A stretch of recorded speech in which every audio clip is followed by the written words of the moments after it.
My parents manipulated me for money, favored my sister, and excluded my son from Christmas while inviting other kids. I never imagined I'd be a widow at 34, but here I am, Dakota sitting at my kitchen table at 7 a.m., trying to get my 7-year-old son ready for school while holding back tears. It's been 8 months since Mark died in an accident on the building site. But it feels like yesterday, the initial months following Mark's death were a flurry of paperwork, sorrow, and sleepless nights. I honestly don't know how I would have gotten through without Sarah and Jim. My in-laws, they've been total angels getting Tommy up from school every day so I can concentrate on work. I stow by their house afterward to get him, and every time they want to give me money, Sarah, really, I can't take this. I told her last week. Holding back the envelope, she attempted to sneak into my purse. Dakota, sweetie, we want to help. She insisted her gentle gas finding mine. We know the insurance company paid well, but your family let us do this. She's correct about the insurance following Mark's death. The firm paid out $300,000 with that. And my job as a marketing manager, we're doing well financially, but it isn't about money. For Sarah and Jim, it's about the love they offer us every day. If only my parents were half as supportive. Mom and Dad have always made it plain that my older sister Rachel was their favorite child, and now they prefer her children over Tommy. Last weekend was normal. Tommy was eager to see his grandparents, but Mom was already fussing about his questions after only 20 minutes. Why does Do the Clock make that sound? Tommy inquired, pointing to their antique grandfather clock. How does it work inside Dakota? Can't you control him? Mom groaned and rolled her eyes. She, Kay, always asking questions about everything. Rachel's kids never give us this much trouble. Dad nodded in agreement and reached for his laptop. Here, Tommy, why don't you play some games instead? Look, I downloaded some new ones. Tommy, however, did not want to play games. He wanted to communicate, learn, and connect. Meanwhile, Rachel's 3 children sat in the corner, engrossed on their phones and barely noticing anyone's presence. And my parents portrayed this as the perfect behavior. I've learned to bite my tongue growing up as the under-favored child. I became accustomed to these comparisons long ago. Now I just shake my head and remain mute when people compliment Rachel's parenting while condemning mine. At the very least, they helped Tommy on occasion, such as watching him when I have late meetings or picking him up. If both Sarah and Jim are busy, it was intended to be just another Tuesday dinner at my parents' home. The warning signs were present from the time I went in. Mom had prepared my favorite lasagna, which she generally only cooks when she wants something. Dad was particularly chatty, inquiring about work, Tommy, and pretty much everything. They were building towards something. I simply didn't know what. So Dakota Mom remarked gently as she cut her lasagna into beautiful squares. We've been meaning to ask you something. I took a sip of water to brace myself. How much was Mark's life insurance payout? The question struck me like a slap in the face. I nearly choked on my water, taken aback by such a forthright question about something so intimate. Perhaps it was the shock, or perhaps I was simply tired of hiding secrets from my parents, but I responded truthfully about $300,000. I replied gently. Mom's fork clattered against her plate. Dad's head shot up so swiftly that I felt he could injure himself. They looked at me as if I had just declared I had won the jackpot. Well, Mom began. Carrie was setting down her fork. What are you planning to do with all that money? I could feel their expectations weighing down on me. I've invested it, I said, trying to keep my voice steady. It's for Tommy's future, his college education, maybe to help him buy an apartment when he's older. Mark and I always talked about, but that's years away, Dad said, waving his hand dismissively. You should be thinking about the present. Dakota, about yourself and your family, the way he stated. Family made it apparent he wasn't referring to Tommy. I recognized that tone. It was the same one they used to aid Rachel with her down payment for her house or to fund her extravagant wedding. You could do so much with that money now, Mom added, leaning forward eagerly. You could help your family, people who need it today, not save it all for some distant future that might not even. I'm not discussing my money anymore. I interrupted her, my voice harder than I wanted. The hush that followed was oppressive. They both sat back. Dad's expression clouded with displeasure, something I had seen so many times growing up. Mom squeezed her lips together in a thin line that always indicated difficulty. The rest of the dinner was spent in tight quiet, interrupted only by the scrape of forks against plates. I assumed that would be the end of it.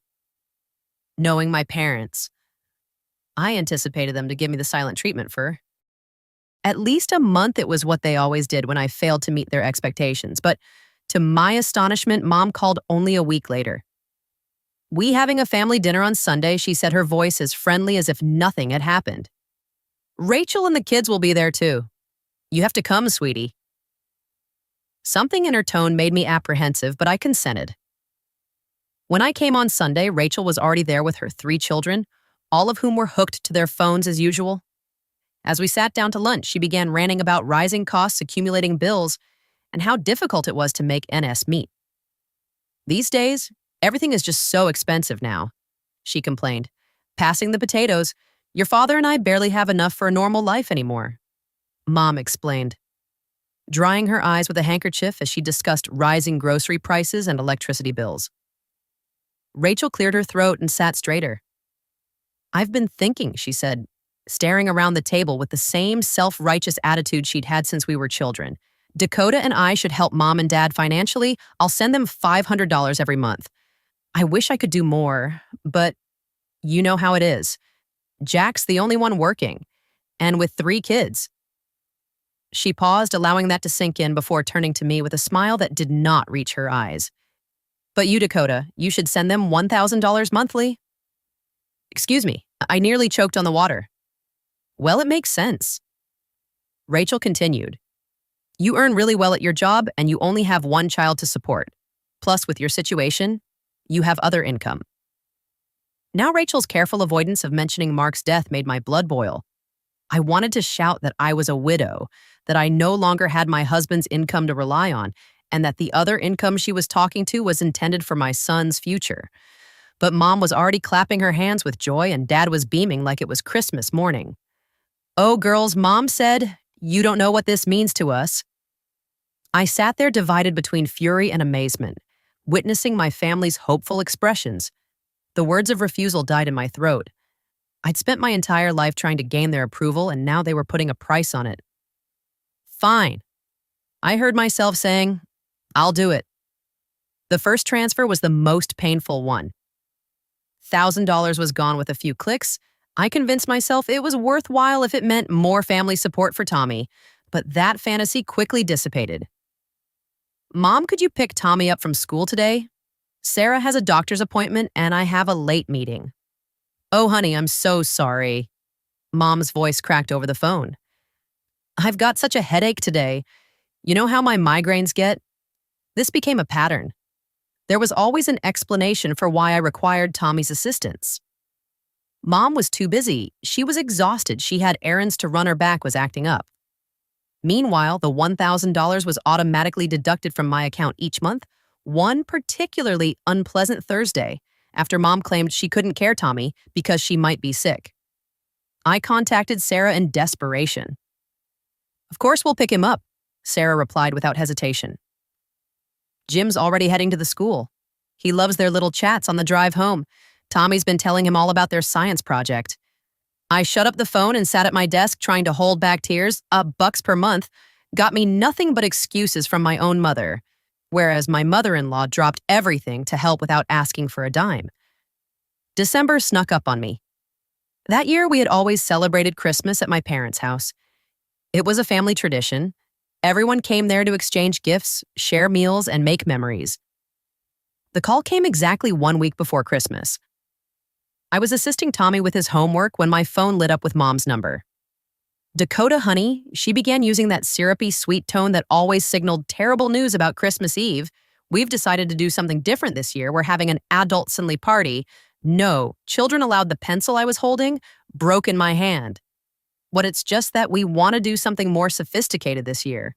Mom explained as if she were talking about something as insignificant as changing dinner plans. You know, wine adult conversation. "But it's Christmas." I objected, stepping back so Tommy couldn't hear. "What am I supposed to do with Tommy?" "Oh, that's easy," she said, her voice light and dismissive. "You can leave him with Sarah and Jim. They'd love to have him. I'm sure you'll come by around 7 after hanging up. I gazed at Tommy, who was still working on his arithmetic problems, blissfully unconscious that his grandmother had just canceled his Christmas invitation. My heart wrenched as I watched him concentrate on his multiplication tables, his tongue hanging out like marks. Did I spend the following week debating what to do? The idea of celebrating without Tommy felt terrible, but canceling the family Christmas together seemed too dramatic. Finally, I came up with a solution. I'd leave Tommy with Sarah and Jim for a few hours, go to my parents' place to exchange gifts and greetings, and then return to properly celebrate with my in-laws and son on Christmas Eve. I arrived at my parents' house alone, carrying a bag of nicely wrapped presents. The driveway was packed with cars, more than typical for our family gatherings. Walking up to the front door, I could hear laughter and Christmas music filling the cold December air. When I opened the door, the world appeared to tilt sideways. The house was crowded with relatives, aunts, uncles, and cousins, but that wasn't what stopped me in my tracks. Rachel's 3 children ran through the living room. Wearing paper crowns near the Christmas tree, I noticed my cousin Linda's children eating cookies. More children emerged in my line of sight. My cousin Mark's twins and my cousin Susan's teenager. The room suddenly felt too hot and too cramped. As the truth of the situation dawned on me, I stood in the doorway with the present bag hanging limply from my palm. This was not an adults-only party at all. My son was the only one who was not invited to the celebration. I stood paralyzed, my mind straining to comprehend the scene in front of me. My aunt was the first to see me. "Dakota, sweetheart," she exclaimed, rushing over to hug me. She then looked around expectantly. "Where's little Tommy? Don't tell me he's sick on Christmas Eve." Before I could respond, my cousin Peter interjected, "Yeah, where's our favorite little scientist? Jake's been wanting to show him his new chemistry set." More relatives gathered around, all asking the same question: where was Tommy? Why had I arrived alone? Each inquiry felt like a knife being twisted in my gut. I couldn't form words. I couldn't describe what I didn't comprehend. Through the bustle, I noticed my mother in the kitchen, placing cookies on a Christmas-themed tray, as if everything were normal, as if she hadn't already omitted her sole grandson from a family event. "Excuse me," I managed to mutter. Moving past my concerned family members, my feet took me to the kitchen on autopilot, rage rising. With each stride, "Mom," I asked, my voice low and controlled, "can we talk privately?" Something in my tone prompted her to put down the platter. I guided her into the corridor, away from inquisitive eyes and ears. "You told me this was an adults-only party." I responded, trying to keep my voice steady. "You specifically told me not to bring Tommy. So why are Rachel's kids here? Why are all the cousins' children here?" Mom fixed her Christmas sweater. Avoiding my gaze, "Well, that's different." "Different how those children," she remarked, nodding vaguely toward the living room, "know how to behave at formal gatherings. They're well-mannered." I looked at her in bewilderment. Well-mannered. Tommy is one of the most polite children I know. His teachers praise his behavior constantly. Sarah and Jim always say, "Oh, Sarah and Jim."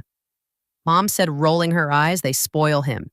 Encourage all those endless questions." The other children, "They deserve to be here more. They know their place," as if on cue.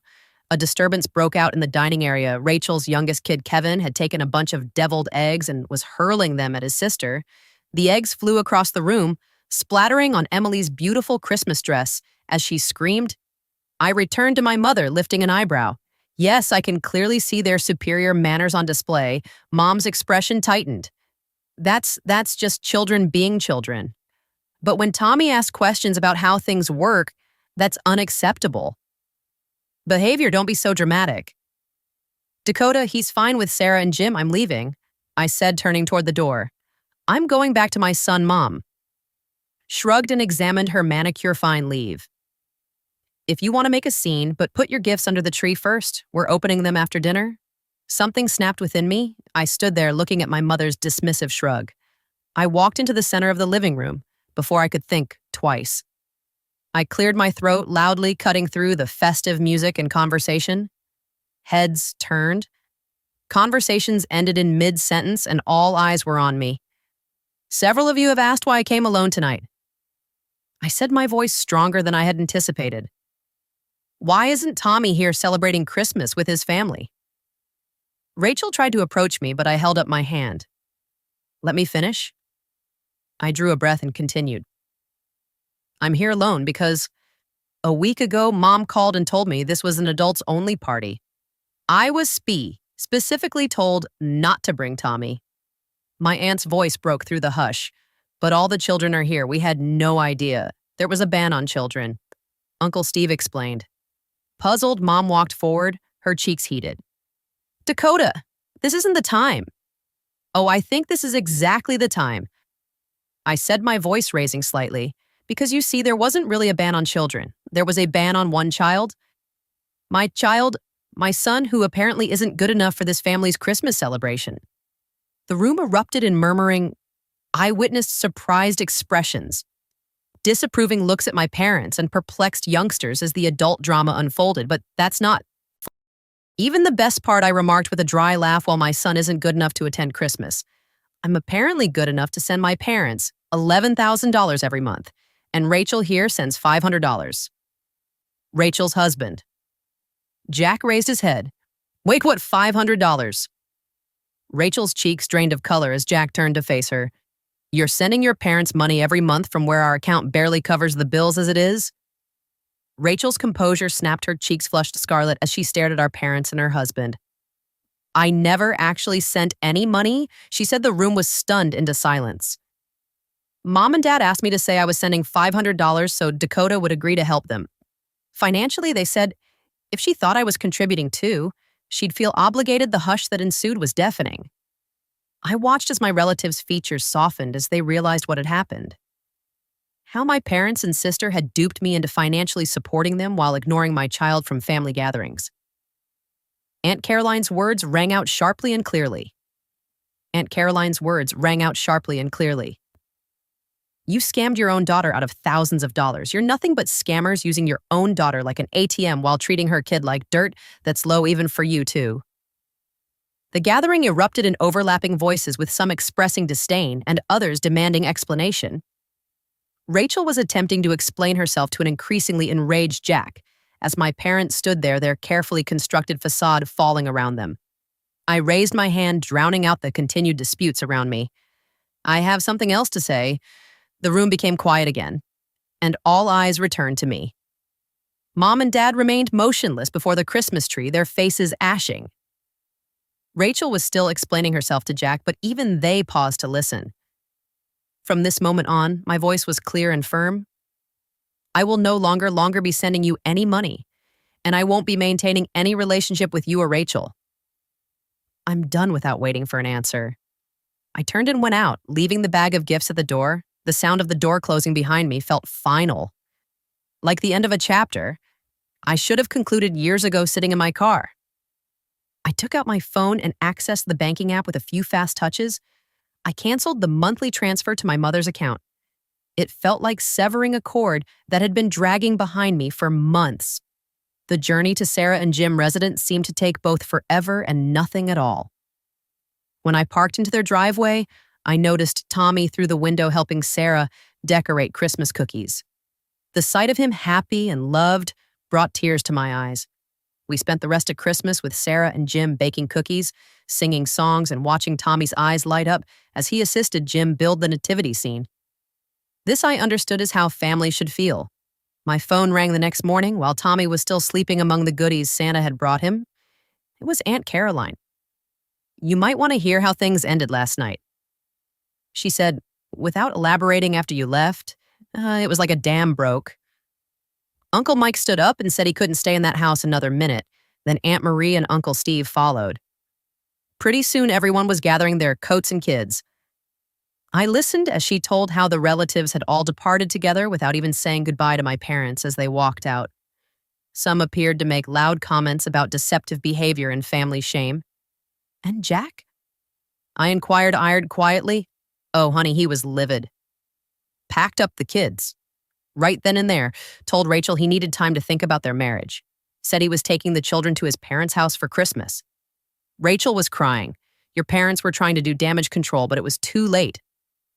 I overheard her take a deep breath.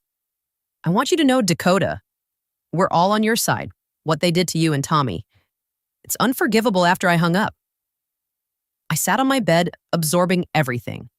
My phone began to buzz with notifications, text messages from Mom, Dad, and Rachel. They all said variations on the same thing. "We're sorry, we were wrong. Please talk to us, we can explain." I read every message once, then I archived them without replying. The week between Christmas and New Year's was a calm haze. Tommy and I spent quiet evenings with Sarah and Jim, playing board games, watching Christmas movies, and relishing the simple pleasure of being with people who genuinely loved us on New Year's Eve morning. The doorbell rang through the peephole. I noticed Mom and Dad standing on my porch clutching a large, carefully wrapped box. My heart pounded against my ribs as I considered whether to open the door. "Dakota, we know you're home," Mom said, her voice muffled by the door. "Please, we just want to talk." After a brief hesitation, I opened the door but remained firmly in the entryway, preventing their access. They appeared smaller, less threatening than they did a week before we brought this for Tommy, Dad explained, holding out the item through the wrapping paper. I noticed the logo of a high-end electronics retailer. "He doesn't need it," I said, making no attempt to accept the present. "Please," Dakota, Mom came forward. "We know we were wrong, the way we treated Tommy. The manipulation with the money, we're truly sorry, and we want you to know." He said hurriedly that this isn't about the money you were sending us. "We really do feel terrible about everything." I examined their faces, looking for authenticity. "Are you sorry because you realize what you did was wrong? Or are you sorry because the entire family knows what you did and won't speak to you anymore?" They exchanged glances in that quick glance. I had my answer. "I think you should leave," I answered gently. "I don't believe you, and I don't trust you not anymore. But we're family, Mom." Insisted tears welling in her eyes. "No," I shook my head. "Families don't manipulate each other. Family doesn't exclude a child from Christmas. Family doesn't scheme and lie to get money, what you did. That's not family. They ultimately left, still carrying the undesired present and leaving their apologies behind as they walked to their car. I watched them drive away, not sorrowful but relieved in the months that followed. I stood by my decision. I did not answer their calls or texts. Rachel also tried to contact me, but I disabled her phone number instead. The money I'd been paying to my parents was transferred to Tommy's education fund. The strange thing about removing toxic individuals from your life is how much space it creates for better relationships to develop. Aunt Caroline began inviting us over for Sunday dinners. Uncle Mike and his wife invited us over for barbecues where Tommy could play with his cousins. Everyone made an effort to include him, asking him about his interests and encouraged him to ask questions. Tommy inquired, "One summer afternoon, Mom, why does Uncle Mike's pool have that funny smell?" "That's the chlorine, buddy," Uncle Mike said before I could respond, embarking into an explanation of water treatment and chemical processes that captivated Tommy. I witnessed my son blossom under the care and devotion of family members who genuinely wanted to know him, not change him. He began calling Sarah and Jim Grandma and Grandpa solely, and they continued to be our bedrock, our safe haven in whatever storm. Thanks for watching. If you enjoyed this video, don't forget to hit that subscribe button and join our awesome community.